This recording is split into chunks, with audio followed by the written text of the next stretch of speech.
Bonjour à tous, on se retrouve pour le 25e épisode du Calisthenics Science Podcast. On est toujours avec le collègue Alexandre. 012 Workout. 012 Workout sur Instagram, sur YouTube, vous connaissez de toute façon. Aujourd'hui, il y aura un petit retour du concept critique ma routine, parce que c'est quelque chose qu'on n'avait pas fait depuis un moment. Mais il y a un fidèle auditeur qui tenait vraiment à ce que l'on traite son programme d'entraînement. Donc on va commencer par ça, une petite partie de critique ma routine. Et ensuite, on a beaucoup de questions. Donc, on va essayer de répondre à toutes les questions, même s'il y en a pas mal. On va essayer d'être bien, comment dire, être bien concret et efficace dans nos réponses. Alors, on va commencer par la routine d'entraînement qu'on a reçue. Alors, c'est un jeune auditeur qui a 16 ans, qui a commencé à s'entraîner en mai 2020. Donc, à l'heure où on enregistre ce podcast, on est en août, on est fin août. Donc, il s'entraîne depuis uniquement 3-4 mois. Il mesure 1m69 pour 56 kg. Il a commencé, donc je l'ai dit, il y a uniquement 3 mois avec du set on rep. Et son objectif principal, c'est la prise de muscle. Et ensuite, il vise aussi un handstand pendant une dizaine de secondes. Bien sûr, il aimerait réussir toutes les figures de base, donc muscle up, dragon fly, pistol squat, L-sit, tout ça. Mais on va se concentrer sur le gain de muscle et l'obtention de son handstand dans la façon dont on va juger son programme d'entraînement. Alors, au niveau de comment est organisé son programme, il s'entraîne vraisemblablement 6 fois par semaine, peut-être même 7. Il fait un push-pull leg, donc des séances de poussée, de tirage et des séances jambes. Il répète son push-pull leg 2 fois par semaine, donc il fait 2 fois chaque groupe musculaire. Et sur le 7e jour, donc le dimanche, il fait apparemment 30 minutes de handstand. Alors on va voir grosso modo ce qu'il fait à chaque séance. Donc, pour son entraînement de pull, il fait dans son échauffement un petit peu de cardio et ce qu'il appelle mobilisation articulaire, puis un échauffement technique qui est apparemment constitué de handstand pendant 10 minutes, puisqu'il appelle un échauffement spécifique. Donc, il nous fait, lors de son échauffement de ses séances pull, du skin the cat, donc 2 séries de max hold. Il fait ensuite 8 séries de 2 reps de skin the cat, et à la suite de quoi il fait 4 séries de 8 répétitions en traction-pronation et 4 séries de 12 répétitions de traction-supination. Il a ensuite ce qu'il appelle les exercices d'assistance. Donc, on a du curl biceps et on a du rear delt fly, c'est-à-dire de l'oiseau aux anneaux pour l'arrière d'épaule. Il nous a aussi marqué traction scapulaire, je pense qu'il veut dire des scapula pull-up. Donc, voilà le format de ces séances pull. Je répète, un échauffement assez classique. Il met un petit peu de cardio, échauffement articulaire, puis du handstand, puis 2 séries de skin the cat, puis 8 séries de 2 répétitions de skin the cat. Donc d'ailleurs, lorsqu'il dit 2 séries de max hold en skin the cat, je pense qu'il parle plutôt de German hang, qui est la position basse du skin the cat lorsqu'on allait pour une extension. Et après, je l'ai dit, des tractions en pronation, des tractions australiennes, donc du rowing au poids de corps. Et ces exercices accessoires sont du biceps curl, de l'oiseau aux anneaux et des scapula pull-up. Donc voilà pour sa séance pull. Pour ce qui est de ses séances push, pareil, un échauffement assez similaire, un peu de cardio plus mobilisation articulaire. Il a ensuite 10 minutes de handstand et il a dans ce qu'il appelle ici un échauffement spécifique, plusieurs séries de pike push-up, donc au sol, aux barres parallèles, et pike push-up aux barres parallèles, pieds surélevés. Dans ce qu'il appelle la partie force de son entraînement, il a 8 séries de pike push-up, 8 séries de 5 répétitions.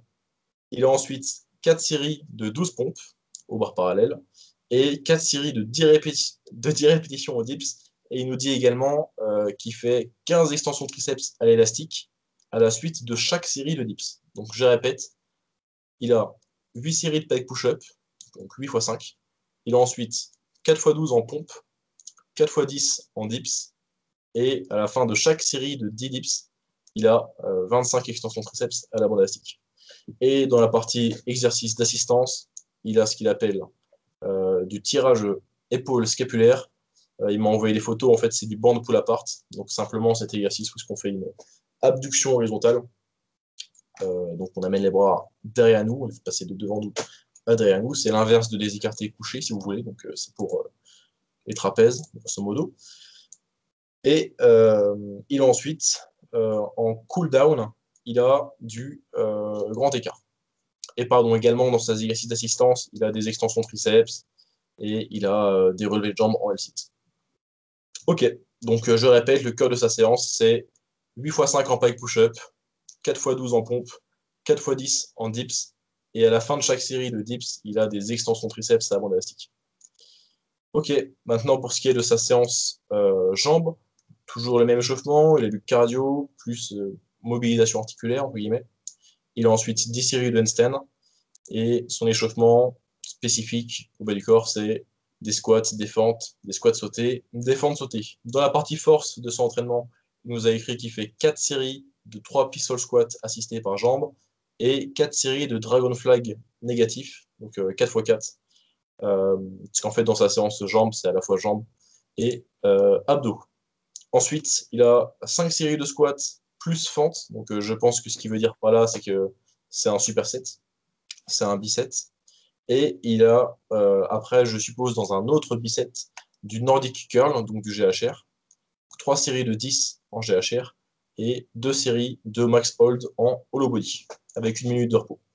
Et en exercice d'assistance, ce qui nous marque ici, on appelle ça des exercices d'assistance, il a 2 séries d'extension mollet, donc 2 x 25 apparemment, et 2 séries de gainage latéral twisté, je cite.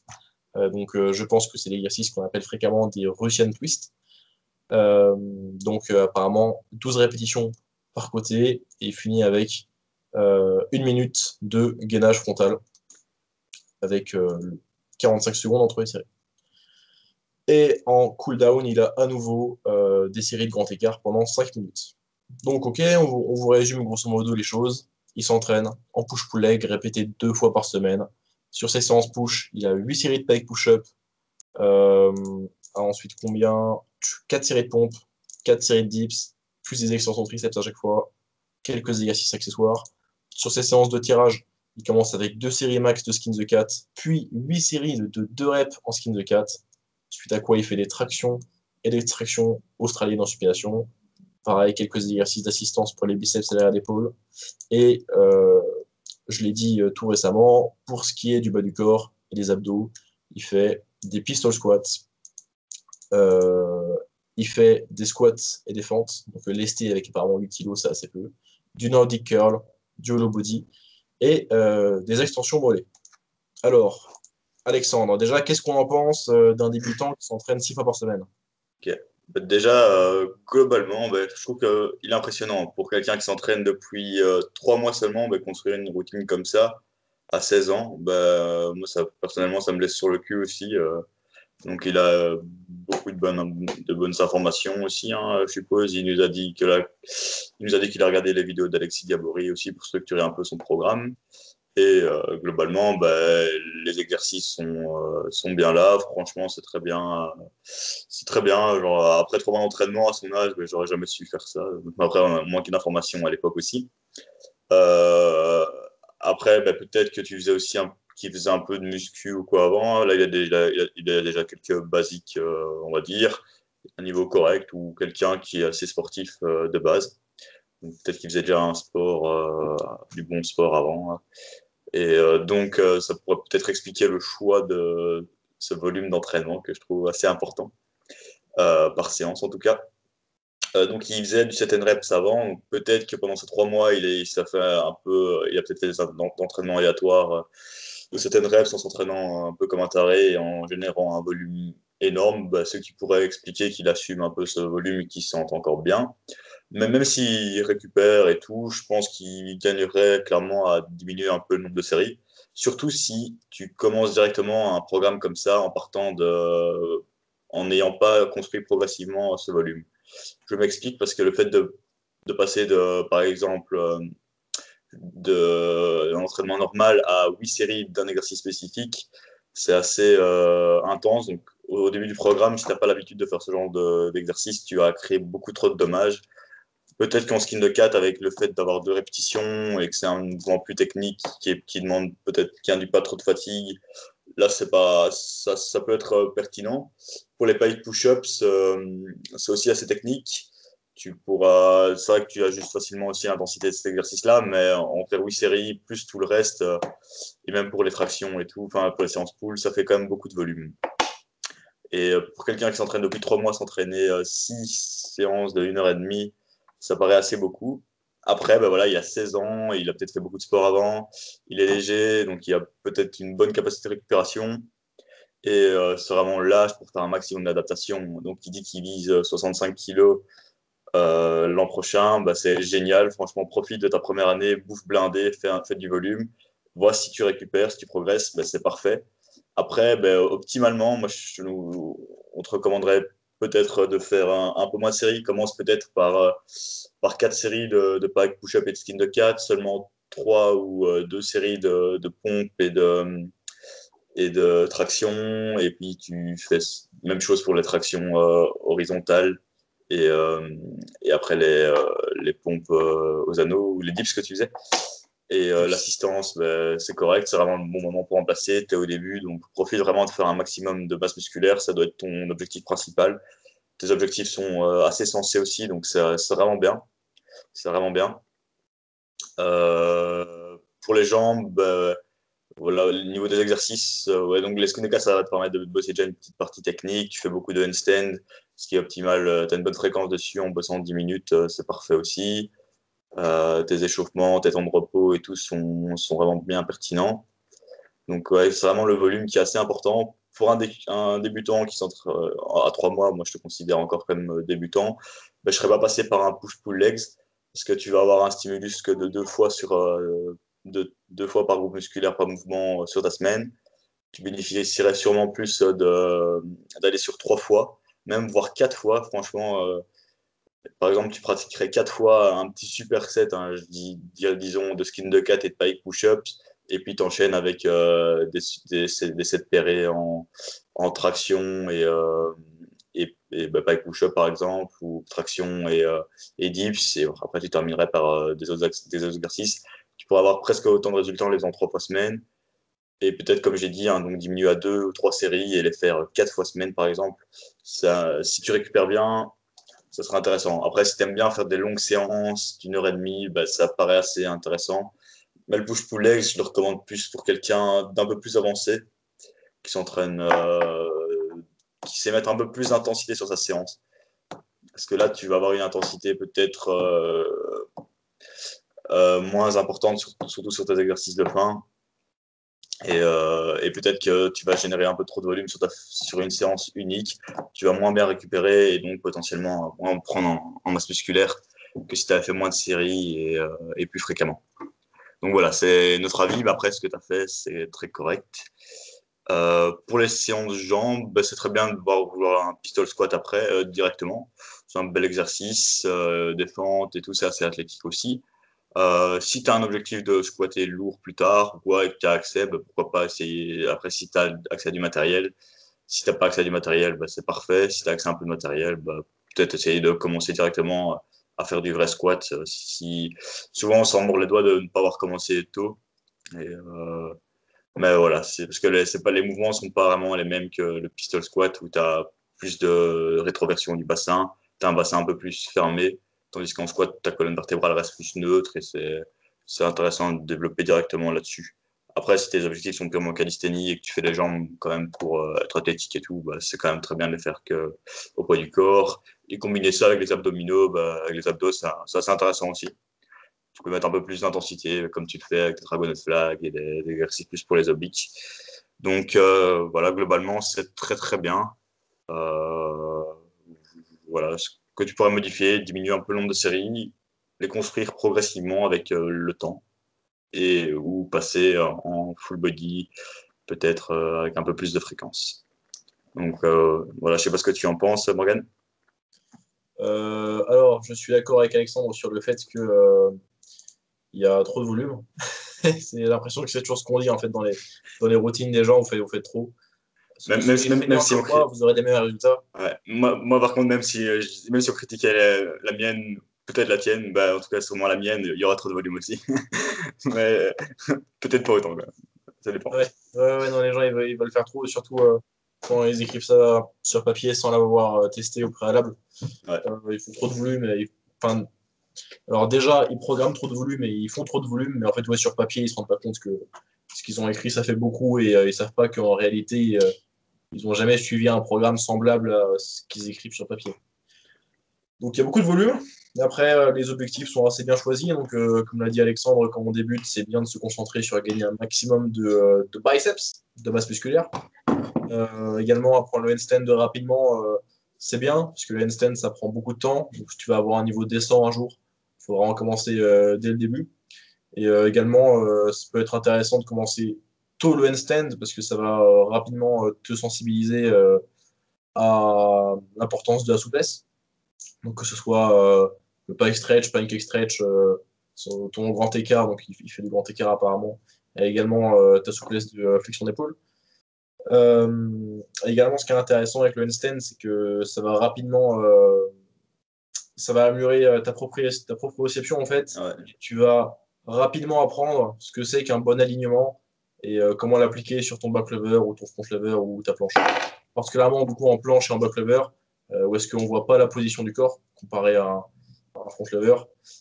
C'est important d'avoir une bonne proprioception, donc de savoir comment sont placés les segments articulaires les uns par rapport aux autres. Qu'est-ce que j'ai d'autre à dire? Ouais, bah, il y a beaucoup de volume. Ensuite, dans l'échauffement, pour la séance pool, j'aurais pas mis deux séries de German Hang à l'échec, donc en max, parce que ça Ouais. génère beaucoup de fatigue. Euh, c'est pas nécessaire de le mettre en début de séance. Tu peux en mettre en début de séance, mais pas à l'échec, parce qu'à l'échec, ça va vraiment te flinguer pour le reste de la séance et réduire considérablement la quantité de travail, donc le volume que tu peux réaliser par la suite. Le choix des exercices accessoires est correct. Hein. Pour la séance pull, on a des exercices pour l'arrière d'épaule, pour les biceps. Sur la séance push, on a du L-sit, des extensions triceps, c'est correct. Par contre, sur la séance push, je pense que c'est une très mauvaise idée de faire des pompes, puis des dips. Et les dips sont à chaque série supersetées avec 25 extensions triceps à élastique. Ouais, Donc, si ouais. on fait ce genre de biceps, bon, déjà, c'est que les biceps, c'est bien parce qu'on gagne du temps, mais en réalité, c'est moins stimulant que si on faisait des séries directes individuelles, c'est-à-dire les 4 séries de dips, puis après les 4 séries de triceps extension, parce que bah, ça va générer pas mal de fatigue et du coup, les dips vont nous fatiguer pour la série triceps extension et la série triceps extension va nous fatiguer pour la série suivante de dips. Bon, ça s'applique pas si jamais on est sur une série combinée avec des groupes musculaires antagonistes, c'est-à-dire par exemple un superset la traction, ça pose pas de souci parce que c'est des groupes musculaires opposés. Mais là, dans le cas de Paul qui nous a envoyé sa routine, il a fait ça avec des dips et des extensions triceps. Donc forcément, l'un va impacter l'autre et vice-versa. Donc ça va réduire le volume qu'il peut faire dans sa séance et potentiellement que ça va empiéter sur ses gains de force en dips. Parce qu'il ne sera pas le plus performant possible sur chaque série de dips. Donc à sa place, j'aurais plutôt mis les dips à part et ensuite, séparément, les triceps extensions. Pourquoi pas pour gagner du temps, faire les triceps extensions en drop set ou en rest pause avec une méthode telle que les myo-reps par exemple ou quelque chose du genre. Allez, parfait. Clin d'œil, ma vidéo sur le myo-rep Paul. Ensuite, pour le handstand, j'aurais aimé voir ce qu'il faisait précisément, parce que là, il y a uniquement écrit qu'il fait 10 minutes de handstand en début de séance. Ça sent juste qu'il lance des handstands comme ça et qu'il en tient 2 sur 10. Pas pour être méchant, mais c'est comme ça que font 80% des gens. Faut pas. Faut en faire beaucoup au mur de base. Faut devenir brutalement fort des trapèzes et des avant-bras. Avoir un gros conditioning. C'est très chiant, mais c'est nécessaire pour ensuite être capable de tolérer des plus gros volumes. Donc, pouvoir tolérer une grosse exposition, beaucoup de pratique, pour faire beaucoup d'adaptations ensuite quand on sera en libre. Donc, pouvoir avoir la capacité de travail pour faire des gros volumes de handstand en libre et jamais être limité par le conditioning. Parce que si jamais vous êtes capable de tenir avec pas mal de régularité vos handstands, mais qui tiennent 15 secondes, c'est un souci de conditioning. Si jamais vous êtes capable de tenir parfois un handstand de 40 secondes et tout le reste de la séance, vous tenez des 10 secondes, c'est un souci de technique, donc d'équilibre. Et la majorité des gens, c'est juste que ils sont capables de tenir le handstand, mais que 5, 10, 15 secondes, et du coup, c'est un souci de conditioning. D'ailleurs, en améliorant leur conditioning, ils pourront faire plus de volume, et en faisant plus de volume, ils vont améliorer leur technique, parce qu'ils auront plus d'exposition à la position donnée, quoi. Donc en bref, au début, faire beaucoup de handstand au mur. C'est chiant, mais c'est nécessaire pour maximiser votre vitesse de progression. Donc, soit vous stagnez en faisant beaucoup d'handstand en libre que vous lancez et vous en passez 2 sur 10, soit vous en faites beaucoup au mur. Moi, je pense que la question elle est vite répondue. Faites des handstand au mur. Faites-les directement, c'est Efficace, vrai sachez que les font bien, le frérot. faut les faire le plus tôt possible, c'est mieux. Je crois que c'est tout ce que j'avais à dire sur cette routine-là. Donc, on a dit qu'il y avait un petit peu trop de volume, que les objectifs étaient assez bien choisis. Donc, le handstand, le gain de masse musculaire au début, un petit peu de travail sur le L-sit, possiblement sur le muscle-up dans quelques mois. Donc, c'est des assez bons objectifs. C'est bien que dès le début, il commence à structurer correctement ses séances. C'est bien qu'ils nous suivent parce qu'on est les meilleurs coachs du web. Ouais. Le web a été utilisé. Et c'est bien qu'ils suivent Alexis Gabory, le collègue aussi. C'est bien. Voilà. Et Eric Flag aussi, il Ouais, suivait celui sa Eric routine de aussi. mobilité. C'est Par ça. contre, je reviendrai sur une erreur que tu fais aussi, c'est le grand écart en cool-down. Je considère pas ça vraiment comme un cool-down, le grand écart. C'est quand même quelque chose qui se bosse assez spécifiquement, qui demande pas mal d'activation. Peut-être que tu as fait un sport de combat et que c'est light pour toi, mais en général, si tu as vraiment envie de progresser dessus, bosse-le dans ta séance de mobilité que tu feras à part, ou même après ta séance, mais alors vraiment, bosse-le sérieusement, c'est pas un cool-down le grand écart. Enfin, tu peux faire peut-être des papillons stretch, ou enfin, je sais pas si tu vois cet exercice-là, où tu t'assieds, t'écartes et t'essaies de poser les genoux en abduction au sol. Mais sinon, si tu as vraiment un objectif sur le grand écart, place-le vraiment sérieusement. Ça demande du temps. Peut-être après ta séance jambes, ça si tu n'as pas beaucoup de temps dans ta semaine. Si tu as du temps, mets-le plutôt après, en dehors des séances. Et là, tu pourrais vraiment faire des progrès dessus en bossant 2 ou 3 fois par semaine. Ça pourrait être suffisant. Donc, Ok, voilà. c'est bon pour la routine pour toi? Ouais, ouais, on a été assez complet, donc bonne routine dans l'ensemble. Franchement, continue, Paul, tu es dans la bonne voie. Réduis un peu le volume quand même. Alors ensuite, au niveau des questions, là, je viens d'y penser parce que il y a une question à laquelle on n'avait pas répondu. D'ailleurs, c'était pas une question, c'était pas une question, pardon, mais c'était plutôt un sujet. Lors du dernier podcast, à la fin, on n'avait pas pu parler Adjust. d'un sujet qu'avait proposé Naïd, donc Louis Fourcade sur Instagram, je crois. Il nous demandait, pensez-vous que le calisthenics se rapproche de l'haltérophilie? Et il avait dit, quel est le sport le plus proche, selon vous, donc qui partage des similitudes avec l'entraînement au poids de corps? C'était ça un petit peu le débat qu'il avait lancé, le sujet de discussion sur lequel il voulait qu'on élabore. Alexandre, est-ce que le calisthenics ressemble à l'haltérophilie? Ouais, je dirais quand même beaucoup moins, quoi. Il y a beaucoup moins de parts explosives dans le calisthenics. On pourrait peut-être juste dire le muscle-up, qui est peut-être le mouvement le plus proche d'un mouvement d'haltérophilie, mais il engage que le haut du corps, on va dire, et très peu le bas, tandis que l'haltérophilie engage les deux parties du corps, donc c'est quand même plus complet, plus technique qu'un muscle-up. Ensuite, ben, il y a toutes les parties techniques aussi, et justement, le calisthenics ne fait que sur le haut. Si on fait du street lifting, ben, ça sera plus proche du powerlifting. Donc, j'avais un peu creusé le sujet la semaine passée, mais là, j'ai oublié un peu ma réflexion derrière. Euh, donc, voilà, c'est pas. Il y a, il y a un aspect aussi poids de corps qui est plus important qu'en haltérophilie pour moins développer ses jambes. Tandis que en haltérophilie, même si vous avez un haut du corps un peu musclé, bah, c'est un peu moins grave. Même s'il y a des catégories de poids, évidemment. Il y a une partie bah, très mobilité aussi sur le lift, tandis qu'en calisthenics, à part les presses, bah, après toutes les planches et tout, il y a une partie de mobilité assez intéressante. En haltéro, bah, elle se fait directement. Il faut quand même savoir mettre les bras au-dessus de la tête et descendre bas en squat. Euh, et donc, en termes de qualité musculaire, bah, c'est moins nerveux, hein. Puis, en fonction de ce que vous faites en calisthenics, si vous faites beaucoup de freestyle ou des holds en statique un peu plus longs, vous allez déjà dans des fourchettes de rep un peu plus élevées. Vous pouvez quand même développer plus votre masse musculaire qu'un haltérophile, même si eux, ils en bénéficieraient aussi, évidemment. Donc, pour moi, c'est plutôt proche du powerlifting au niveau de la difficulté des mouvements. Et donc voilà. Et ensuite, s'il y a un sport qui s'approcherait le plus du calisthenics, bah, je dirais c'est la gymnastique. Hein. Donc, on ne pourrait pas trouver vraiment de sport plus proche. Hein.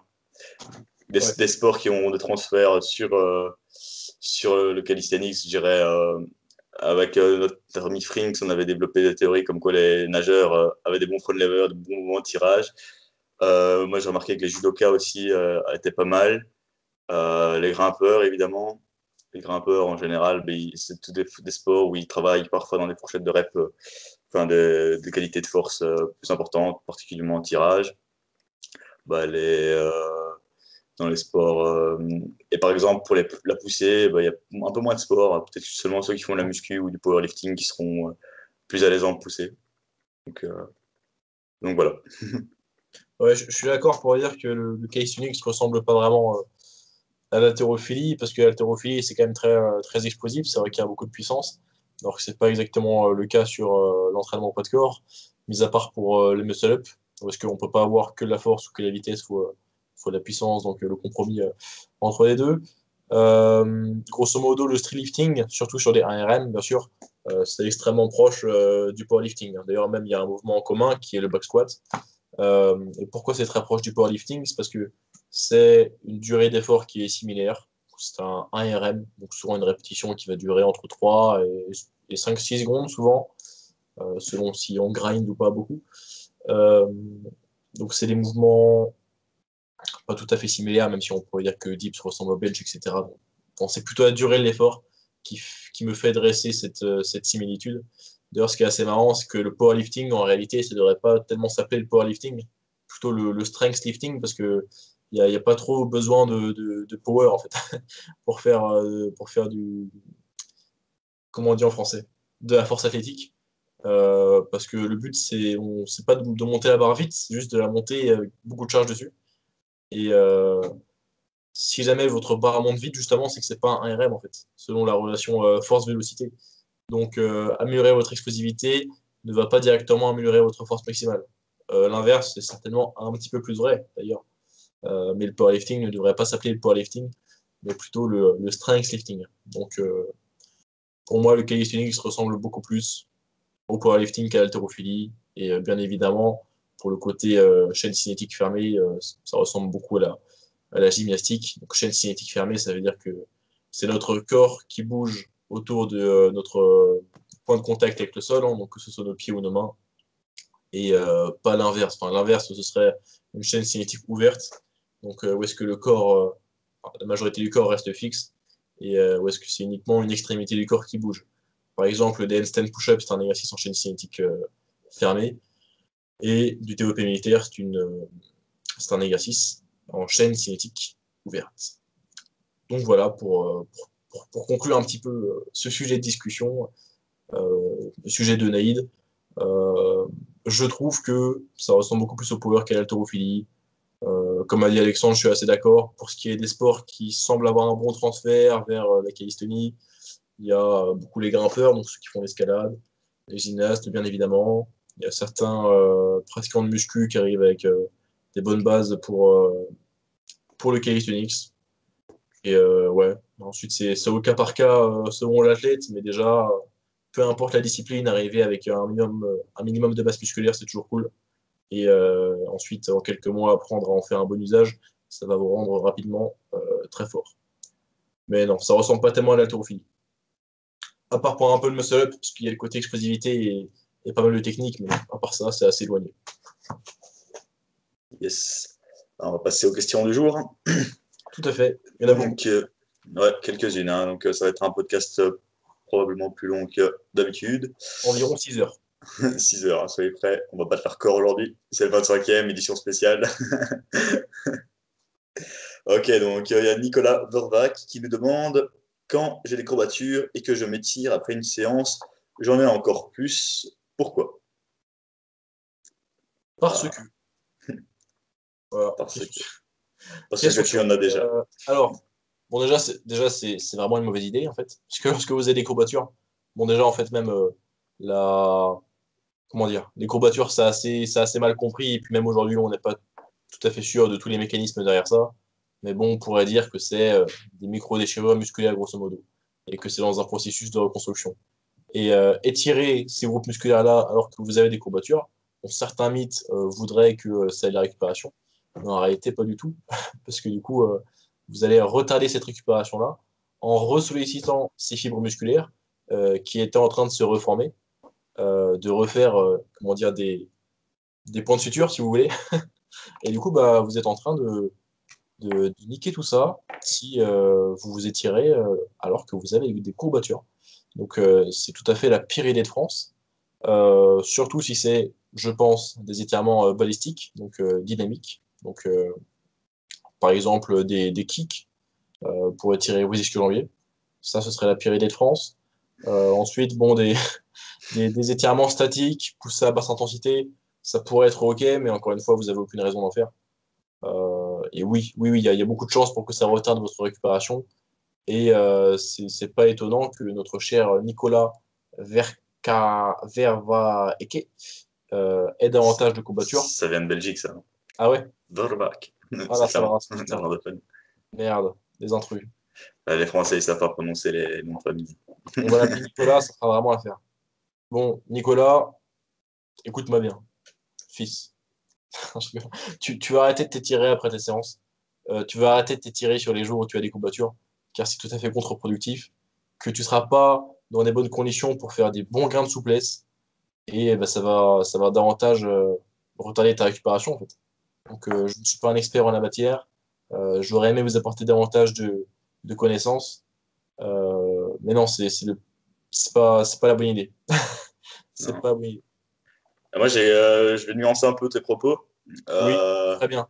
donc, parce que allez, c'est vrai que la science nous dit que oui, on a dit des micro-lésions, des micro-déchirures, que c'est tiré. Ben, juste après, ben, ça va aggraver un peu le processus et ça va augmenter le temps de récupération. Après, ben, justement, en fonction du temps de récupération que vous avez entre les séances, ben, ça peut être parfois pas néfaste de s'étirer juste après.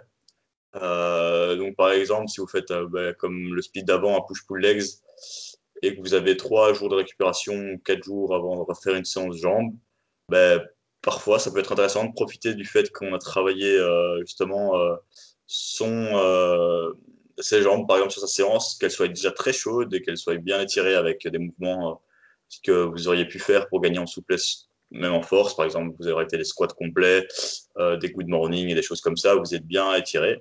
Et ben, pourquoi pas profiter pour faire quelques grands écarts. Par exemple, avec une bonne activation, considérez-la comme un mouvement de force. Et dans ce cas-là, ben, peut-être que si vous avez des courbatures avant, là, c'est pas une bonne idée. Là, je suis complètement d'accord. Si vous n'avez pas de courbatures avant vos séances, que votre séance s'est faite correctement, peut-être éviter de le faire. Alors que si c'est une séance force, ça sera plus compatible. Si c'est une séance puissance, ça peut le faire aussi. Une séance d'hypertrophie, peut-être moins parce que parce que vous aurez justement plus de micro-lésions. Et là, vous allez déjà le sentir directement que vous allez avoir plus de mal à vous étirer. Mais après une séance force, moi je l'ai pratiqué pendant pas mal de temps. Je faisais mes splits après mes séances jambes. Et ça m'a pas du tout empêché de progresser à la fois sur mes grands écarts, à la fois sur mes squats, même si je n'avais pas des performances énormes en squat. Mais voilà, c'est mon avis, c'est un avis que j'ai eu d'autres personnes qui le faisaient aussi. Donc je pensais que beaucoup de gens en calisthénie le font, parce qu'ils placent les jambes un peu moins en priorité. Et du coup, ils faisaient des séances jambes moins hypertrophiantes, mais plus technique ou autre. Et donc, ben, s'étirer à ce moment-là, ça permet d'être plus intéressant. Je rajouterais aussi que certaines personnes n'ont pas du tout le choix parce qu'ils n'arrivent pas à s'étirer chez eux. Le matin, ils travaillent, le soir, ils travaillent aussi. Et donc, il n'y a que quand ils sont à la salle de sport qu'ils ont la possibilité de s'étirer. Et si vous voulez être souple, ben, vous n'aurez pas le choix que de le faire à ce moment-là. C'est mieux que rien. Et donc, voilà. Personnellement, j'ai pas encore essayé le haut, par exemple, après une séance haut, parce que là, parce qu'on travaille justement souvent beaucoup plus en hypertrophie quand on fait du calisthenics et on sent qu'on est directement plus raide. Mais ça pourrait évidemment se faire. Mais donc voilà. Mais si tu as déjà des courbatures, je pense qu'il faut mieux éviter. Et peut-être que ça allonge ta récupération si tu dois refaire ta séance le surlendemain, quoi. Il faudra éviter, quoi. Alors, je pense qu'on a traité la question différemment. En fait, moi, j'ai compris, faut-il ou pas s'étirer lorsqu'on a des courbatures? Et j'ai dit non. Et par contre, je suis tout à fait d'accord avec ce que tu as dit, dans le sens où, suite à une séance jambes, on peut, à la fin de cette séance jambes, s'étirer le bas du corps. Moi, je Euh, disais pas de ne pas faire de souplesse après avoir travaillé un groupe musculaire, mais je disais de ne pas en faire si on a si on a des courbatures existantes sur ce groupe musculaire. ouais, Donc, disons que vous avez fait du soulevé de terre jambes tendues le lundi et que le mardi et le mercredi, vous avez des courbatures aux ischios. Ne faites pas de souplesse sur les ischios le mardi et le mercredi. Parce ouais. que potentiellement, ça va retarder votre récupération et prolonger vos courbatures. Et en plus, vous ne serez pas dans des conditions idéales pour faire une séance productive d'étirement. Mais oui, à la suite d'une séance C'est jambes, vrai que là, comprenant comme ça, je te rejoins plus. Moi, je comprenais plutôt. Il avait déjà des courbatures sur ses jambes avant sa séance jambes. Il faisait sa séance jambes et là, il s'étirait. Et du coup, là, ouais, c'est encore pire. Ouais, ouais, non, parce qu'on peut pas autant profiter qu'il soit chaud du coup. Mais... ouais, ouais. Ouais, non, parce qu'en plus, on a déjà parlé plusieurs fois du podcast de quand placer sa séance d'étirement et la faire à la Ouais. suite d'une séance de force, c'est tout à fait OK. Bon, voilà, on Donc, s'est ouais. mal compris, c'est parfait. En 25 épisodes du Calisthenics Science Podcast, aucune J'espère qu'on synergie. passe C'est parfait. jamais sur la même longueur d'onde, hein. Non, ça va. Au moins, on a répondu à la question dans le détail. Ouh, là, on a une bonne question de Jim K. Lift. Ça, c'est intéressant. Il nous On a demande, reposé une bonne tantôt aussi, hein, mais je lui ai répondu en privé. Mais ah, celle-là est bien. pensez-vous que le statique aide pour la force maximale en street lifting? Je te pose Ok. la question, Alexandre. Ta-ta-ta-ta-ta. Moi, j'ai Ça, pas la c'est. réponse, je débute. euh, Moi, je pense. Dans une certaine mesure, mais très peu, quoi. Vraiment, il y a toujours allez, des transferts dans certains mouvements. Donc, par exemple, admettons, tu mets ton street lifting complètement de côté et tu bouffes du front lever, mais tu passes d'un tuck à un full front lever de 40 secondes. Bah, je te garantis que tu auras progressé en street lifting, à part si tu as diminué ton poids de corps de dingue et tout. Même tu seras quand même meilleur en traction. Donc ça c'est sûr certain. Même chose pour la planche par exemple. Si tu passes plusieurs cycles sur ta planche, tu vas progresser sur tes dips testés.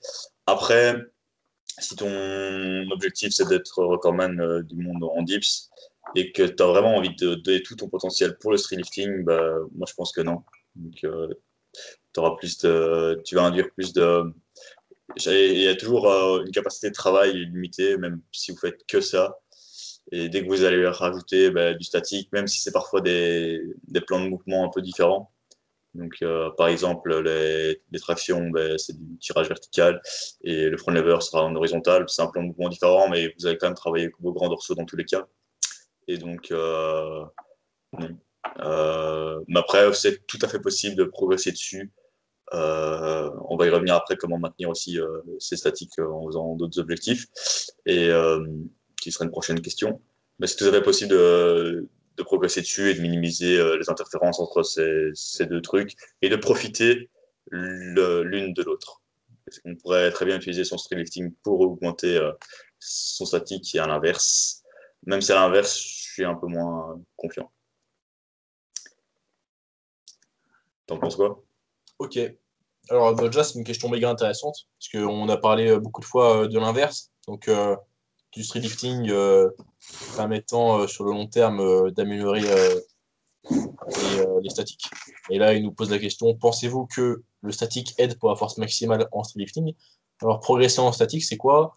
Progresser en statique, c'est améliorer votre force sur ce mouvement donné, qui sont des mouvements quand même assez particuliers. Si on parle du front lever, du back lever, de la croix de fer et de la planche, c'est des mouvements vraiment uniques, donc avec assez peu d'exercices qui ressemblent à ça. Et du coup, lorsque vous allez vous mettre à faire du front lever au début, pendant les premières semaines, même les premiers mois, vous allez faire beaucoup de progrès parce que vous allez améliorer votre technique, vous allez avoir des adaptations nerveuses spécifiques à ce mouvement. Donc, vous allez avoir une meilleure coordination, un meilleur équilibre, vous allez apprendre à utiliser toutes vos unités motrices à la fois, malgré que ça, ce soit une. Enfin, il y a assez peu de marge de progression sur cet élément-là, c'est à peu près 5 à 10% de gains à faire. Donc, sur le gain d'activation volontaire, c'est assez peu de progrès, mais il y a des progrès à faire quand même. Certainement, en plus, si c'est un nouveau mouvement. Et d'ailleurs, plus le mouvement est technique, plus vous allez pouvoir faire de gains spécifiques nerveux sur ce mouvement-là. Puisque le front lever, la planche, la croix de fer, c'est des mouvements super uniques en fait, vraiment uniques, et bah vous allez avoir beaucoup de gains à faire dessus simplement parce que c'est un exercice nouveau, donc beaucoup de newbie gains techniques et nerveux dessus. Donc en fait, si vous progressez sur vos statiques parce que vous améliorez perpétuellement votre technique, eh bien, on ne peut pas s'attendre à beaucoup de progrès sur votre lifting. Par contre, si vous progressez beaucoup sur vos statiques et que c'est étalé sur une période de, disons, 2 ans, eh ben, ce n'est pas uniquement les adaptations nerveuses spécifiques au mouvement qui peuvent justifier les progrès réalisés en statique. Ça veut dire que forcément, vous avez fait quelques petits gains de masse musculaire à côté. Et bon, c'est une question intéressante parce que je discutais donc avec Naïd qui nous a posé la question du début, enfin, qui a abordé le sujet du début. Il me présentait sa théorie qui était qu'il y avait un transfert entre le front lever et le muscle up ou l'inverse, je sais plus. Ouais, là je suis d'accord. Et je lui disais que c'était certainement beaucoup basé sur les gains de masse musculaire du grand dorsal dans l'un ou l'autre et que c'était assez peu, enfin qu'on pouvait trouver assez peu d'explications à un gros transfert entre l'un et l'autre parce que c'est un mouvement horizontal et enfin, contre un mouvement vertical. C'est un mouvement bras tendu contre un mouvement bras fléchi. Les leviers sont différents. Donc, en fait, le seul dénominateur commun, c'était certainement uniquement la masse musculaire du grand dorsal. De plus, c'est un mouvement statique contre un mouvement assez explosif. Donc, c'était assez dur de dresser une pas causalité, mais bon, de dresser ouais, si une causalité, une corrélation entre les gains en front lever et les gains en muscle-up. Donc certainement que le dénominateur commun, c'était uniquement la masse musculaire, parce que je ne pense pas que l'on puisse parler de force d'extension d'épaule ou de force de flexion d'épaule, parce qu'en fait, on parlerait plutôt uniquement de force des groupes musculaires qui réalisent cette action-là. Enfin, par exemple, quand dans la recherche, on quantifie la force d'extension de genou, en fait, on mesure uniquement la force des quadriceps. Déjà parce que les quadriceps sont les extenseurs de genoux, mais c'est pour dire que le test est tellement simple que c'est uniquement basé sur le volume musculaire qui va être le prédicteur principal de la force. Alors pourquoi je parle de tout ça? Moi, je dirais peut-être avec le front lever et le muscle up. Je pense qu'il y a aussi peut-être, on pourrait peut-être, en termes de pattern de mouvement et de muscles engagés, bah, dans le muscle up, tu auras peut-être plus de distance avec la barre que la traction, ce qui se rapprocherait peut-être un peu plus du front, même si on est plus en fermeture. Et peut-être un engagement plus important des triceps, chef long de triceps par rapport aux tractions. Et ce qui pourrait expliquer ces gains en hypertrophie et peut-être justement ces gains sur le front ou Oui, l'inverse voilà. aussi. Mais c'est parce que le front t'a fait gagner du muscle que ton muscle-up s'est amélioré. Ouais, pas facile. Euh, D'ailleurs, bon, on va faire une petite parenthèse sur le rôle des exercices accessoires en powerlifting et ou en streetlifting. Lorsque vous faites, par exemple, du deadlift en amplitude partielle, donc du rack pull, c'est pas pour gagner en force sur la partie haute, c'est beaucoup plus pour améliorer votre technique sur cette partie-là de l'amplitude en la chargeant de façon isolée, quoi. C'est beaucoup plus ça que de chercher à gagner en force sur cette amplitude-là, parce que de toute façon, puisque c'est votre point faible, et ben, c'est la partie qui sera la plus challengeante et qui connaîtra le plus de gains de force certainement, quoi. Donc, bon, les exercices accessoires, grosso modo, de l'entraînement de force, c'est très mal compris, mais c'est principalement juste pour trouver de la variation pour les blessures d'usure et pour l'adhérence. Pardon, en français, je crois qu'adhérence n'existe pas, c'est adhésion, mais c'est le terme anglais, Ouais. adhérence. T'as juste dit, t'avais dit pour gagner en force, mais tu voulais dire en masse musculaire. Non, je disais que les exercices accessoires, Ouais, c'était pas pour gagner en force dans cette amplitude spécifique. Genre, oh, je rate toujours mes squats à la parallèle, il faut que je fasse du pose de squat. Non, c'est juste que vous êtes faible. ouais. Donc, il faut devenir fort, mais dans toute l'amplitude. Puis d'ailleurs, en fait, une amplitude complète va apporter des gains sur amplitude complète, mais une amplitude partielle va apporter juste quasiment les mêmes gains, mais dans moins d'amplitude. Donc, Ça Euh, sert à rien.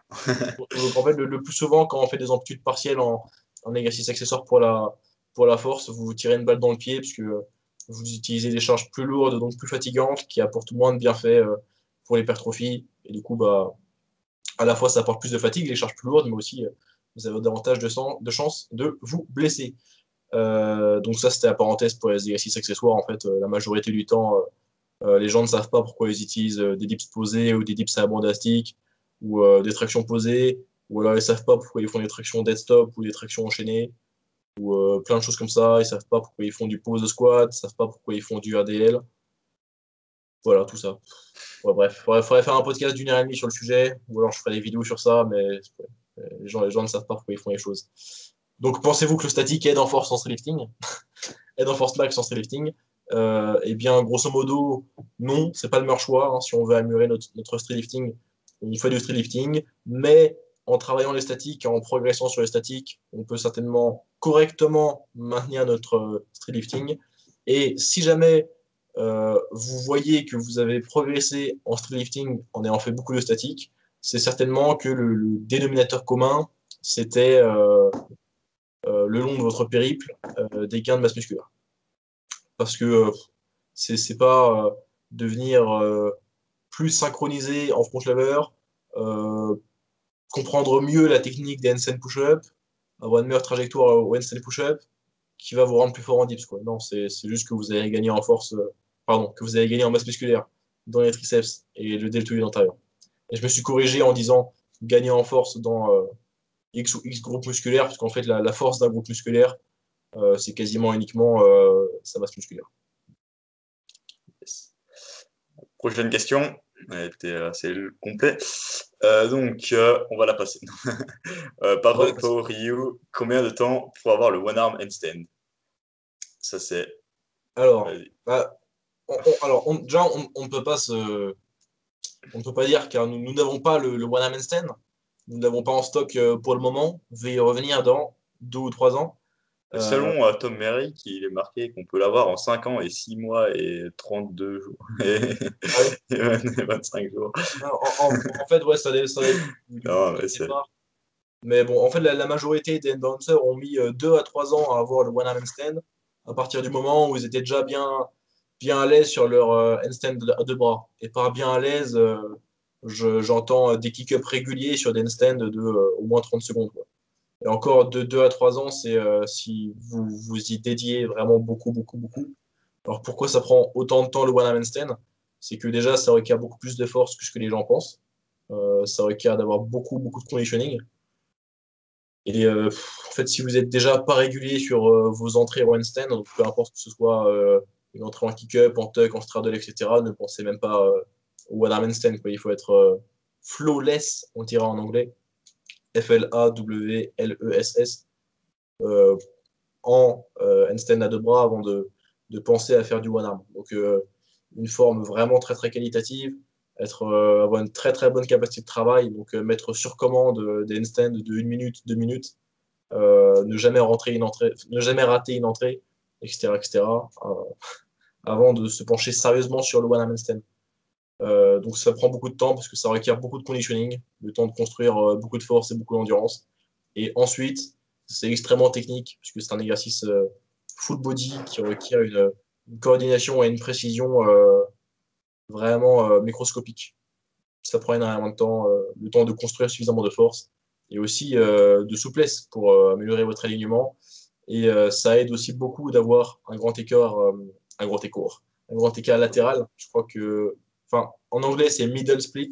Est-ce qu'en français c'est grand écart latéral? Le grand écart à la Jean-Claude Van Damme. Je crois qu'on l'appelle grand écart tout court. Hein. Et grand écart facial. Genre, ouais. Bon, en Ouais, gros, bon. grand écart à la Jean-Claude Van Damme entre deux chaises. Donc avec une jambe sur votre gauche, une jambe sur votre droite et les bras croisés si vous êtes un beau gosse. Ça, c'est le middle split en anglais et ça aide beaucoup de l'avoir pour le one arm handstand parce que ce que ça va faire, c'est que ça va de un abaisser votre centre de gravité et la hauteur donc, horizontale du centre de gravité, c'est un facteur à prendre en compte dans le calcul de la facilité à équilibrer quelque chose. Entre autres, hein, parce qu'il y a aussi la base d'appui, etc. Le polygone de sustentation. Donc la première raison, c'est De un, ça abaisse votre centre de gravité. Et puis, si vos jambes sont très éloignées l'une de l'autre, c'est plus facile de jouer, enfin, d'équilibrer l'une par rapport à l'autre, en fait. Parce que si vous avez un grand écart vraiment peu écarté, et ben, s'il y a une jambe qui commence à partir sur votre gauche ou votre droite, l'autre va suivre immédiatement et vous n'aurez aucune room for error, on dirait en anglais. Vous avez pas de place pour faire des ajustements, en fait. Parce que les deux jambes vont être impactées de la même façon. Je Donc voilà, rajouterais. ça prend entre 2 et 40 ans d'avoir le one hand stand. Voilà. Voilà. Et on parle d'un one arm handstand propre, on parle pas d'un one arm handstand de banana où on tient 3 secondes avec, en lâchant une main et en prenant la photo, quoi. Ouais, Un vrai on one arm parle d'un one arm handstand régulier bien qu'on aligné. peut filmer et pas juste screenshotter. Et, ouais, voilà. Et pas un one arm handstand de force parce que parfois on voit aussi des mecs qui font du calisthenics qui le débloquent en un mois, mais c'est juste parce qu'ils ont une planche, des planches de malade et tout, quoi. Donc, Ouais, et voilà. puis c'est des mecs qui sont particulièrement doués aussi, et puis pas tout le monde aurait les mêmes résultats avec ces mêmes méthodes-là. Voilà. Ok. Next one. On va garder les questions personnelles pour la fin, plutôt. Ouais. Ok. Vas-y, tu choisis la question. Donc, Petite cloche. il y a Alexis, notre hôte, un invité assez précédent, assez plus connu que nous. Notre Un- collaborateur et principal un- concurrent, nous prévoyons bientôt de l'assassiner à coups de couteau. Non, mais je pense qu'il serait bien le bienvenu pour un deuxième podcast un de ces jours, hein. En tout cas, donc c'est Alexis Gabory, sans plus attendre, qui nous demande comment est-ce que vous utilisez la maintenance pour vos figures acquises. Donc la maintenance pour nos figures acquises, c'est comment conserver une figure tout en bossant peut-être d'autres éléments ou en pouvant garder cette figure aussi longtemps que possible. Donc je te laisse y répondre. Alors déjà, pour ma part, c'est très simple, parce que j'ai pas de figure, en fait. Voilà, je fais l'entraînement pas de corps, j'ai pas de front lever, j'ai pas de handstand push-up. C'est parfait, c'est un hold-up, en fait. Là, pour l'instant, je suis à 308 abonnés sur YouTube. Mais il n'a Vous vous êtes toujours pas rendu compte qu'en fait, je m'entraîne même pas. Donc, c'est vous bien, êtes vous fait voulez un arnaquer pari, depuis les le gars. début. C'était un Ben, prank, la caméra est juste ici. Je vous ai bien eu, voilà. non, 308 mais abonnés sans faire de figure. si Mais si tu fais une figure, tu as quand même une progression du front lever, tu as rentré une handstand push-up, il me semble. Et voilà. ouais, mais ma handstand push-up est pas régulière et puis je n'en tente plus en freestanding en ce moment. Mais bon, on peut quand même répondre à la question du frérot Alexis Gabory. Et pourquoi elle n'est pas régulière? Comment est-ce que pourquoi ou comment est-ce que tu n'as pas utilisé la maintenance pour la maintenir? Non, parce que je fais des handstand push-up, mais j'en fais pas en libre. Je n'en Ouais. entraîne pas en libre. Mmh. Mais du coup, comment maintenir vos skills si vous avez acquis des skills? Déjà, envoyez-moi vos skills par la poste, j'en ai besoin. Donnez-moi un peu de force. Ah, je Pour, hâte de prank. Et donc, bon, alors comment maintenir un skill? Donc en fait, ce qu'il faut savoir, c'est que la force, ça prend du temps à construire, mais c'est assez facile à maintenir.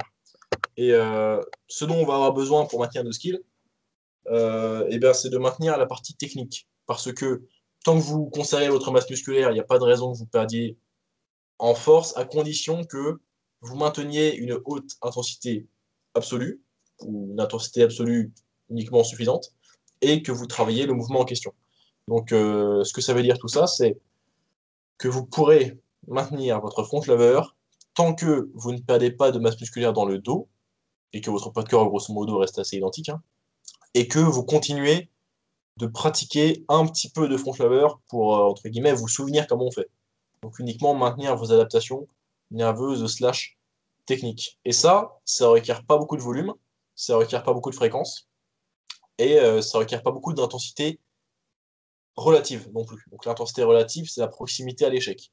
Donc ce que ça veut dire, ce charabia, puisque j'utilise ce charabia pour vous faire croire que je suis un expert alors que je vous l'ai dit, je m'entraîne même pas. Ce que ça veut dire, c'est que pour maintenir vos skills, vous n'avez pas besoin d'aller à l'échec, vous n'avez pas besoin de faire beaucoup de séries, et vous n'avez même pas besoin d'utiliser la forme de corps la plus avancée que vous pouvez réaliser.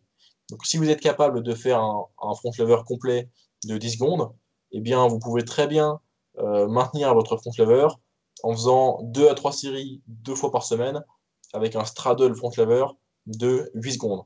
Donc là, dans mon exemple, on a un petit peu moins de durée de tenue, donc 2 secondes de moins. On a également une forme de corps moins avancée, donc un straddle front lever au lieu d'un full front lever, donc une variante plus facile. Et également, j'ai donné un volume qui est assez faible, donc 2 à 3 séries, 2 fois par semaine, de préférence réalisées à la fin de votre échauffement lorsque vous êtes encore frais, de façon à avoir un travail le plus qualitatif possible. Grosso modo, c'est ce qui va vous permettre de maintenir votre niveau en figure. Qui plus est, je ne sais plus si on en avait déjà parlé dans un autre podcast, j'ai la théorie que on peut également, ah bah peut-être on avait parlé avec Alexis Gavouri, j'ai la théorie qu'on peut maintenir nos skills même sans faire ce skill-là en question, donc peut-être abandonner totalement le front lever, parce que si parallèlement votre composition corporelle s'améliore, donc que pour un certain poids, vous avez perdu du gras et gagné du muscle, ou simplement gagner du muscle, et bien votre grand dorsal, par exemple, va être plus gros, plus fort, et ça va indirectement améliorer votre front lever. Et puisque vous n'avez plus entraîné votre front lever, vous avez certainement perdu un petit peu en technique en front, mais les deux font que ça s'équilibre et que vous avez quand même maintenu vos perfs en front. Donc imaginez, si jamais vous continuez d'entraîner votre front lever juste pour le maintenir avec 2-3 séries 2 fois par semaine, et qu'en parallèle, vous gagnez en masse musculaire dans les muscles agonistes du tirage, il y a des chances que vous mainteniez très facilement votre front, voire même que sur l'échelle de plusieurs mois, vous progressiez un petit peu dessus, car vous avez maintenu votre technique et que de l'autre côté de l'équation, vous avez gagné en masse musculaire. Monsieur Antropowski, qu'avez-vous à dire? Ouais, moi, je suis un petit peu quelques objections, votre honneur. Bah, Euh, c'est et compréhensible parce que je suis sur, illégitime. voilà, sur papier, c'est très beau, c'est un peu comme ça que ça devrait se passer. En principe, ça devrait fonctionner. Dans la vraie vie, ben, ça se passe pas toujours comme ça. Moi, j'ai eu beaucoup d'expériences où je débloquais un style, je le perdais, et il y a beaucoup de raisons à cela. Donc, j'ai parfois pas appliqué les recommandations que tu as dit à l'instant. Souvent, ben, c'est parce que je gardais une intensité absolue trop élevée, donc je balançais mes front lever toujours en full et ben, ça continue, tu maintiens, et puis d'un coup, tu te craches, vraiment, tu descends aux enfers assez rapidement. Ensuite, ben, c'est aussi que beaucoup de fois, ben, tu prends du poids, donc je sentais l'impact du poids beaucoup plus important sur la planche que sur le front lever. Sur le front lever, même en prenant du poids, parfois, c'était aussi parce que je prenais plus dans mon grand dorsal, par exemple, et donc j'arrivais quand même à maintenir mon front lever. Mais la planche, souvent, ça perdait plus facilement en raison du poids. Peut-être que je faisais pas un programme assez spécifique aussi sur la planche.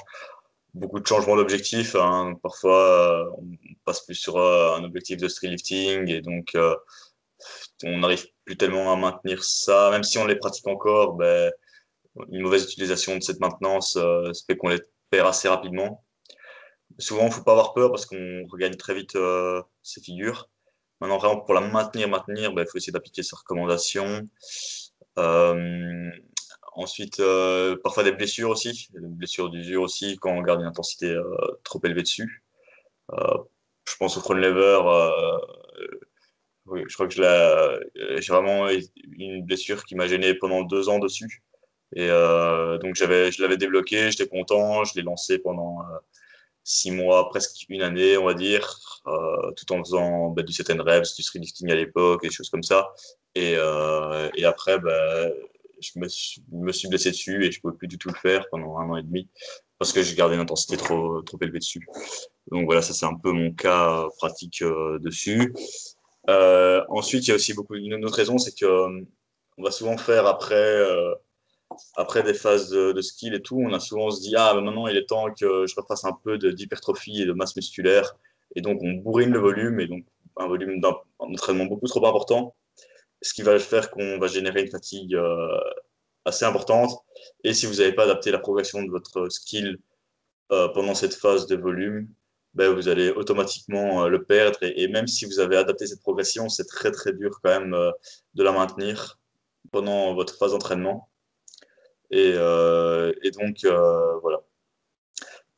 Pour l'instant, ben, je dis la Coupe Fitness, si vous me suivez, il y a une partie, je vous ai fait une vidéo, euh, il n'y a pas longtemps dessus.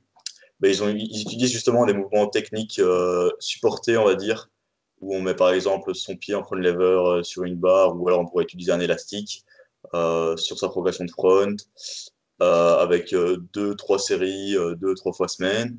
En plus de ça, avant ils utilisaient quasiment que ça. Maintenant, ils ont rajouté, on s'est aperçu que la plupart des personnes perdaient quand même leur skill et ils n'avaient pas assez de travail spécifique dessus dans les prochains cycles. Du coup, c'est un échantillon peut-être d'une vingtaine, trentaine de testeurs, on va dire.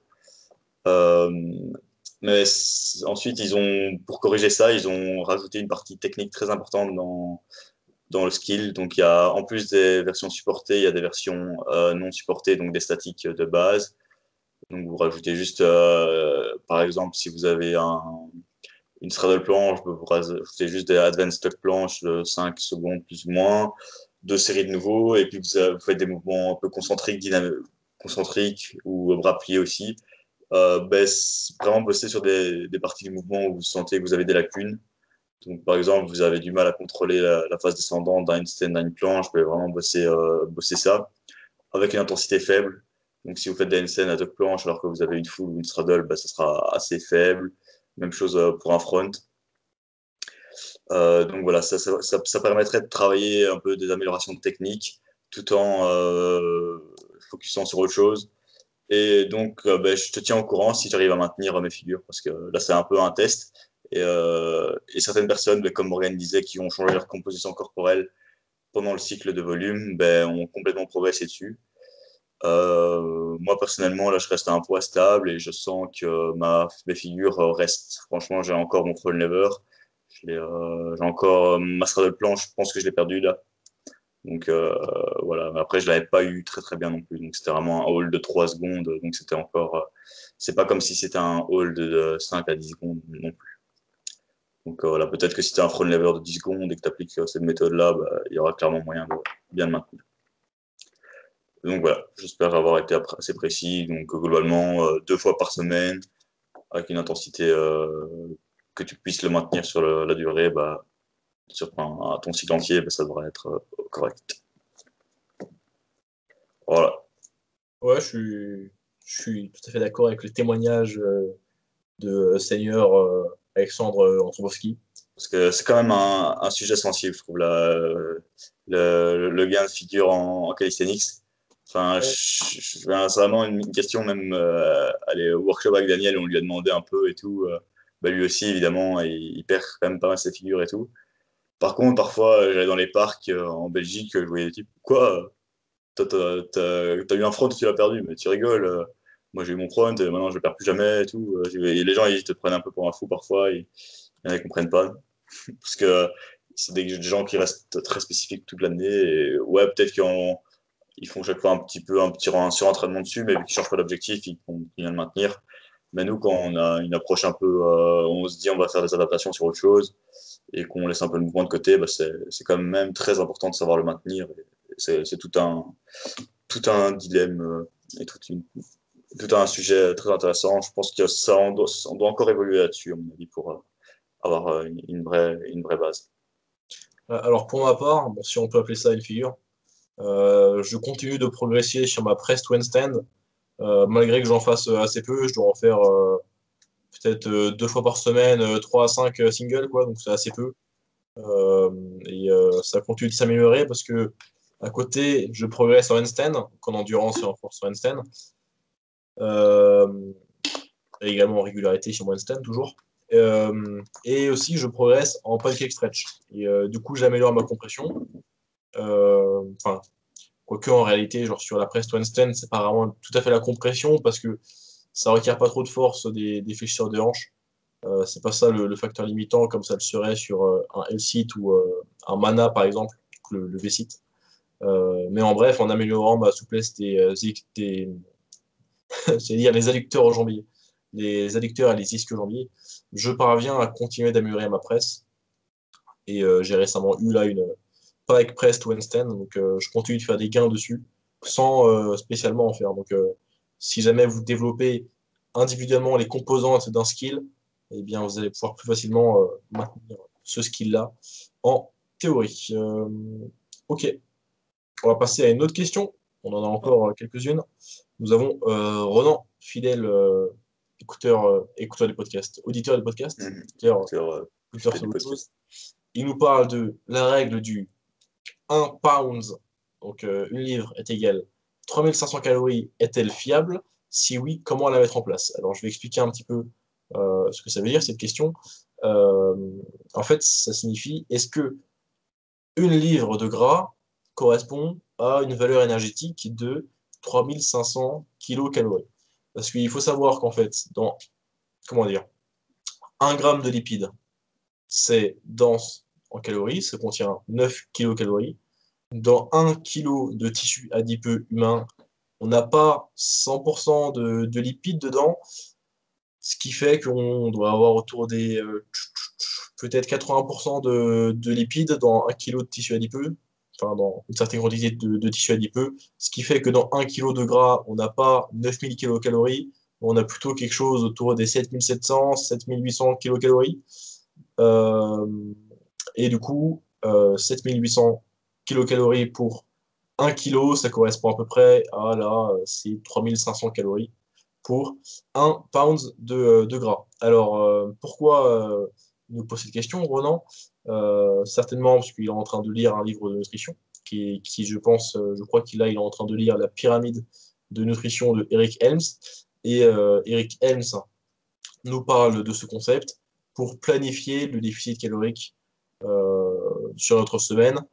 Disons que du coup, si on imagine que l'on doit perdre 1 pound, donc 1 pound, 1 livre par semaine, une livre, excusez-moi, par semaine, eh bien, on devrait planifier sur 7 jours un déficit calorique de 3500 calories. Et du coup, 3500 divisé par 7 jours de la semaine, ça fait 500 calories. Et du coup, théoriquement, pour perdre une livre de gras, oui, de gras par semaine, on devrait être en déficit calorique de 500 calories par semaine. Donc en théorie, la règle fonctionne totalement. On devrait pouvoir se mettre en déficit calorique de 500 calories par jour et perdre 400-450 grammes par semaine, c'est-à-dire une livre par semaine. En réalité, Alexandre, est-ce que c'est le cas? Pas forcément. Parce qu'il y a toujours aussi d'autres fluctuations qui viennent en place, hein. Donc il y a la perte, les pertes hydriques, plein de choses qui peuvent faire qu'on ne va pas forcément perdre ce total-là. Et aussi que le corps va s'adapter, le métabolisme va diminuer à un certain moment. Donc voilà. Sauf si vous arrivez vraiment à complètement rester objectif, mais c'est quasiment mission impossible en réalité. Oui, donc en fait, il y a deux choses qui se passent. Bon, déjà, lorsqu'on va commencer une période de perte de poids, peut-être que votre volume alimentaire va baisser, parce qu'en fait, dans votre diète, vous aurez moins de calories, et si vous ne changez pas vos choix alimentaires, bah, vous aurez simplement moins de poids de nourriture chaque jour. Mais d'ailleurs, ça peut être l'inverse, parce que peut-être qu'en débutant une phase de perte de poids, vous allez beaucoup altérer vos choix alimentaires, et vous allez opter pour des aliments bien moins denses en énergie, donc peut-être, disons, beaucoup plus de légumes. Et pour le coup, votre volume alimentaire va augmenter. Vous allez avoir des assiettes qui vont peser plus lourd. Et du coup, vous allez avoir davantage de masse dans votre tube digestif. Ce qui va faire que peut-être que la première semaine d'un déficit calorique, si vous altérez beaucoup votre nutrition, vos choix alimentaires, vous allez peut-être même prendre du poids ou maintenir votre poids, alors qu'en réalité, vous avez perdu du gras. Donc ça, c'est une première raison. Euh, Votre balance ne va pas tout à fait aller dans le bon sens, toujours. Également parce que le déficit calorique va causer une hausse du cortisol, donc qui, de façon très schématique, est l'hormone du stress et qui peut causer de la rétention d'eau.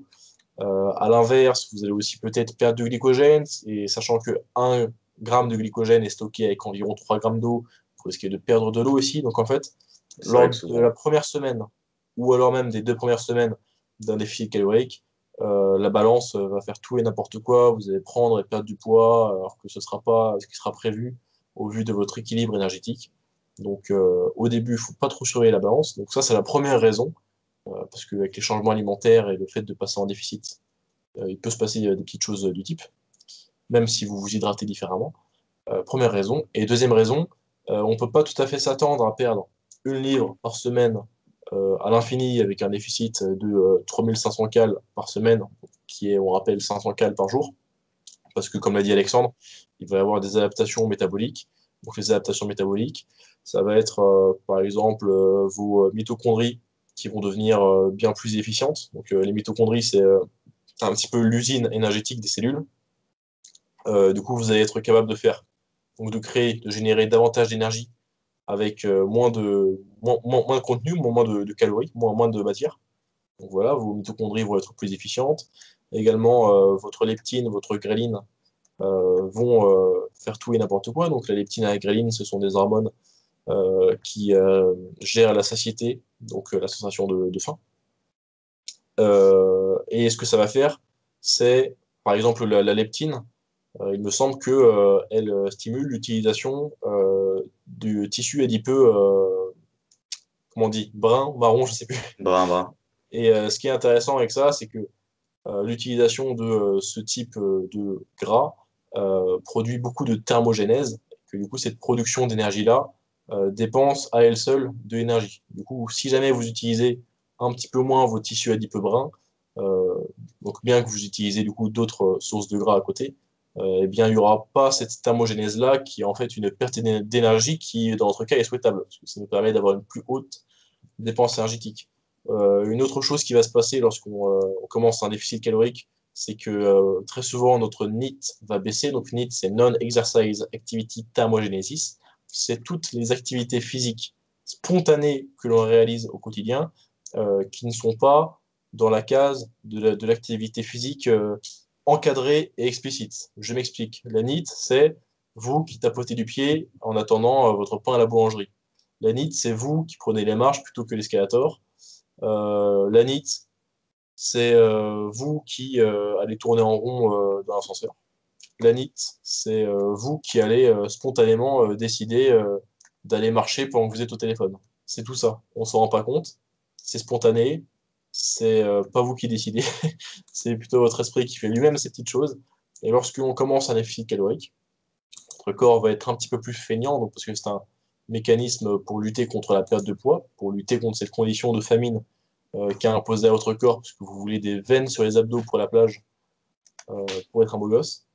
Euh, mais du coup, bon, cette baisse de la NEAT, ça va faire que vous allez avoir moins de dépenses énergétiques sur la journée, et que du coup, peut-être que de base, sur le papier, vous aviez prévu un déficit calorique de 500 calories, et qu'au final, avec différentes adaptations métaboliques, vous serez plus en déficit de 500, vous serez plus qu'en déficit de 200-300 calories. Et du coup, alors que sur le papier, vous aviez prévu un déficit de 3500 calories par semaine pour perdre 1 livre par semaine, eh bien peut-être que vous serez pas du tout dans ce déficit-là, mais un déficit 2 fois moins important, et vous allez perdre 2 fois moins de poids. En plus de ça, c'est un calcul qu'il faut refaire en permanence, euh, parce que votre maintenance va aussi baisser à cause du simple fait que votre poids de corps va être moins important. Et du coup, si au début de votre sèche, vous pesiez 80 kg et que maintenant vous en faisiez 75, eh bien, il faut savoir que votre corps sera plus léger à porter au quotidien et que ça aussi, en soi, séparément, ça va vous faire consommer encore moins de calories. Du coup, la règle du 1 pound est égale 3500 calories, c'est beau sur le papier, mais en application, ça fonctionne pas tellement et c'est pas forcément nécessaire du coup de la connaître, de l'utiliser, de s'en soucier. Il suffit plutôt de suivre notre moyenne hebdomadaire de poids et d'ajuster notre vitesse de perte de poids selon le poids de corps qu'on a. Parce que plus vous allez être sec, moins vous allez pouvoir perdre du gras agressivement, parce que bah, simplement, moins vous avez de gras, moins vos cellules de gras peuvent libérer de l'énergie, en fait, parce qu'il y en a moins. Et également, plus vous êtes sec, plus il est dangereux d'être dans un déficit calorique agressif. Donc, que ce soit pour la performance ou pour la santé, et même c'est bien moins agréable, mais on pourrait faire un podcast de 8h40 sur la vitesse de perte de poids, on en a déjà parlé plusieurs fois, dans les podcasts. Je rajouterais un petit truc marrant avec le fait de calculer un peu le taux, notre quantité de gras qu'on perd avec les calories. Il y avait un truc comme quoi bah, tu calculais un peu ton pourcentage de masse grasse et tu multipliais par bah, ton poids et donc tu obtenais ton poids en gras. et tu faisais fois 9 calories, fois 9, tu avais ça en grammes, tu fais fois ton nombre de calories et tu obtiens un certain nombre de calories. Et on disait que c'était le nombre total de jours que tu peux tenir sur une île déserte, sur une île déserte avant de mourir. C'était mon cours de Ah ouais. nutrition, le troisième. Attention, très intéressant. Non, mais Ah, après, j'ai cru que tu avais parlé de quelque chose qu'avait proposé Will Janssens, donc je suppose qu'il en parlait dans son livre Les secrets de la sèche. c'est pour la Il avait vitesse une max, non? équation, tu connais? Je crois que j'avais entendu aussi, mais Et il avait fait une vidéo sur ça. Il avait une équation donc, pour calculer en théorie l'énergie que peut libérer vos cellules graisseuses par jour. Et du coup, donc ouais, c'est par rapport euh, enfin, à la masse grasse que vous avez sur votre corps, donc en termes de kilos de tissu adipeux. Selon cette masse-là, il y avait un certain calcul, une certaine multiplication qui vous indiquait quel était votre déficit calorique maximum faisable sur un jour donné. Donc, je ne sais plus quel est le calcul exactement, mais disons ouais, que vous faites 100 kilos avec 20% de masse grasse, donc vous avez 20 kilos de gras sur votre corps, et peut-être que la formule, c'était multiplier votre nombre de kilos de gras fois peut-être, je sais pas, 40, quoi. Et du coup, cet individu, on aurait fait 20 fois 40, ce qui aurait fait 800. Et du coup, on aurait pu dire qu'il aurait pu être dans un déficit de 800 calories par jour. Donc, si ça maintenant c'est 3000 calories, il aurait pu manger aussi bas que 2200 calories. Et par contre, en théorie, s'il allait en dessous de ça, il ouais, risquerait de perdre du muscle parce que de toute façon, cette part-là du déficit ne pourrait plus, sur le papier, provenir du gras. ouais. Donc voilà, ça c'était une vidéo de Will Janssens, W-I-L-L espace J-A-N-S-E-N-S. Si vous voulez chercher ça sur YouTube, vous trouverez assez facilement sa chaîne YouTube. Ouais, dans le milieu francophone, c'est un qui fait quand même des bonnes vidéos de nutrition, quand même. Un bon physiologiste. Il est On va robuste, dire que. c'est un Suisse, ça. Ouais, Il a écrit un livre avec Christophe Bonnefond qui s'appelle Les secrets de la sèche, qui était sorti en mars 2018, je crois, puisqu'il est sorti à l'occasion du salon du fitness. Ou alors c'était peut-être mars 2019. Enfin, c'est un livre assez récent. ok. Donc, prochaine question. Il reste quelques questions, hein. Ouais. Donc, il y a P. Garbit qui nous demande quels sont les prérequis pour un back lever. Alors, je vais commencer. Alors, le back lever, c'est une des premières figures qu'on apprend lorsqu'on commence le street workout. Donc, souvent, les gens veulent apprendre le muscle up, le L-sit, le back lever, le handstand. C'est des bons premiers éléments à apprendre. Et le back lever, ça ne requiert pas tellement de prérequis. En fait, le back lever, ça peut être dangereux pour vos biceps si vous le faites en supination trop rapidement. Mais outre mesure, c'est pas le mouvement le plus difficile sur Terre. Donc malgré que biomécaniquement il puisse être un petit peu dangereux, puisque niveau intensité absolue, il n'est pas aussi intense qu'une maltaise, il est moins dangereux qu'une maltaise. Mais comme bon prérequis, bon, évidemment, c'est toujours intéressant d'être bon dans les exercices de base qu'on pourrait énumérer comme étant tirage horizontal, donc traction australienne, traction dips, pompe, même pas avec push-up, même si les pas avec push-up, c'est un petit peu compliqué pour les débutants. Mais bon, à part juste espérer que vous soyez correct dans ces exercices-là, ça peut être bien d'être à l'aise avec le skin the cat. Donc, pour commencer à améliorer un petit peu votre mobilité d'extension d'épaule. Donc, extension d'épaule, c'est avoir le coude derrière votre corps, hein. Donc, à l'inverse de flexion d'épaule, qui serait avoir le coude au-dessus de votre tête, le bras au-dessus de votre tête. Parce que voilà, les blessures qu'on peut avoir au back lever, c'est on peut se blesser un petit peu aux épaules si jamais on a un mauvais placement des scapulas et qu'on n'est pas encore à l'aise, on n'est pas encore très mobile en extension d'épaule. On peut se déchirer un biceps si on utilise une variante trop avancée pour notre niveau actuel et surtout si on fait le back lever en supination. Donc pour les débutants, je recommande uniquement le back lever en pronation et de prendre le temps avec les différentes étapes pour apprendre cet élément-là, quoi. Mais sinon, il y a pas trop de prérequis pour le back lever. C'est un des premiers éléments qu'on peut apprendre. Ouais, je suis d'accord. Next question. Ah, parfait. Ok. On a Anthony-SW, donc Street Workout, bien sûr. On pense, on suppose. il nous demande comment maximiser le gain de force sur les jambes en prenant un minimum de masse. Alors déjà, c'est un petit malin. C'est une question très intéressante. Tous Il les veut un squat calisthenics. honorable tout en gardant ses jambes de coq pour mettre des beaux front lever. Très bonne question, Anthony. Ouais, c'est Alors ce qu'on Alexandre, veut quel est le tous. secret? Parce que moi, j'arrive pas en fait. Moi, j'ai des grosses jambes, mais j'ai pas de perf. Lui, il s'entraîne même pas, il garde ses grosses jambes. Donc, comment on va faire? Il essaye même pas de gagner en force, il est déjà fort. Donc, ok. Donc, le problème, la problématique, c'est que en calisthenics, on essaye d'avoir un membre inférieur assez léger pour optimiser sa force du haut du corps. Et donc, dès qu'on cherche à gagner, dès qu'on ne cherche pas à gagner, justement, dès qu'on prend malgré nous un peu de masse, on est un peu embêté. Pour éviter cela, il y a plusieurs moyens. Il faut travailler la plupart de l'année dans des fourchettes de répétition plus de force. Hein. Euh,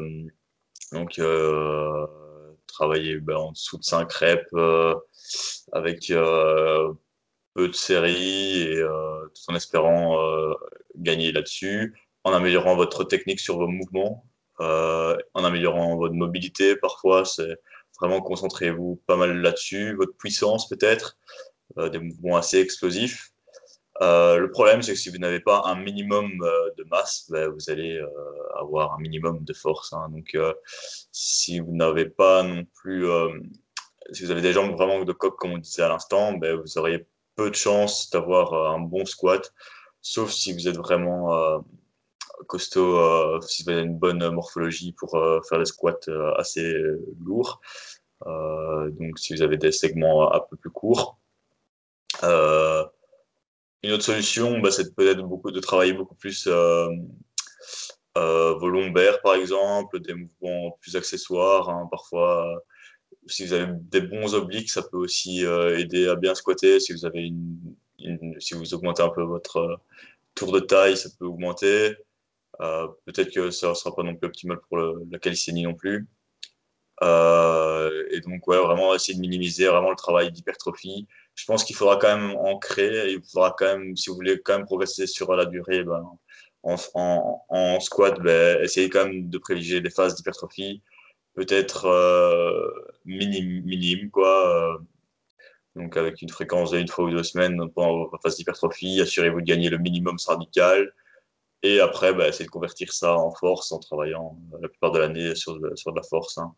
Peut-être travailler 3 mois sur votre année en hypertrophie, un mois et demi, 6 semaines à 12 semaines, et tout le reste, vous faites de la force.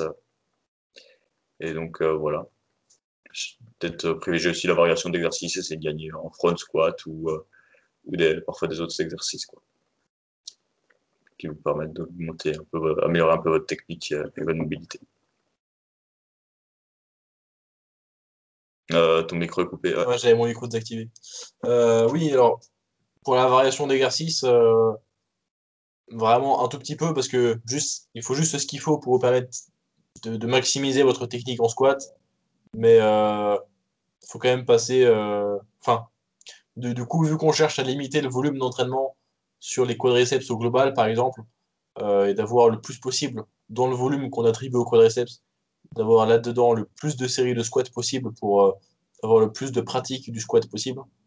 Donc, si jamais l'objectif de force en question est le squat, bien sûr, ce serait intéressant de ne pas faire du leg extension, par exemple, ou des fentes, mais ouais, Ouais, plutôt des clairement, variations de clairement. Ouais, squat. je voulais pas dire ça en parlant de variante, mais Ouais, ouais, plutôt juste des variations de squat et passer ouais. la plupart du temps quand même sur la variation sur laquelle on veut devenir le plus fort possible. Donc la variation de compétition, si on fait de la compétition, bien sûr.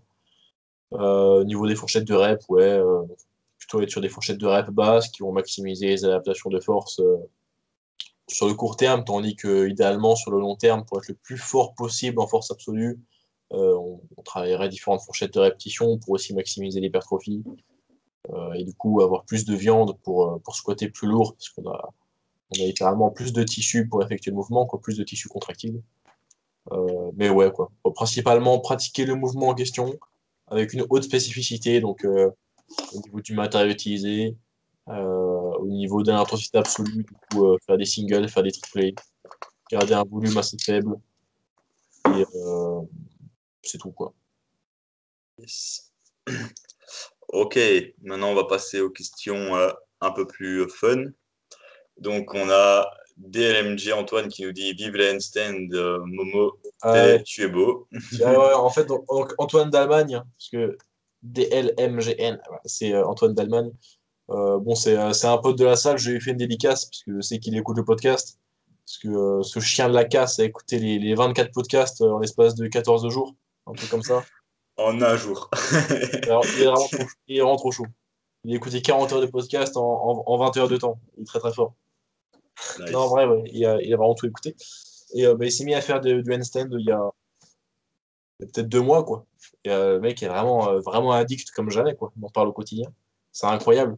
Et voilà, il a de l'avenir. Il a de l'avenir. J'ai rarement vu un mec aussi motivé. Je crois que c'est le mec le plus motivé en handstand que je connaisse. Futur Donc, One-Arm, alors lui, ce One-Arm sera un petit Ball. peu l'exception à la règle. Il va mettre 2 jours à avoir le one arm. Vous n'êtes pas prêt, ça va aller très très vite. J'ai prévu de faire une vidéo avec lui dans quelques semaines qui sera je coach un abonné en handstand.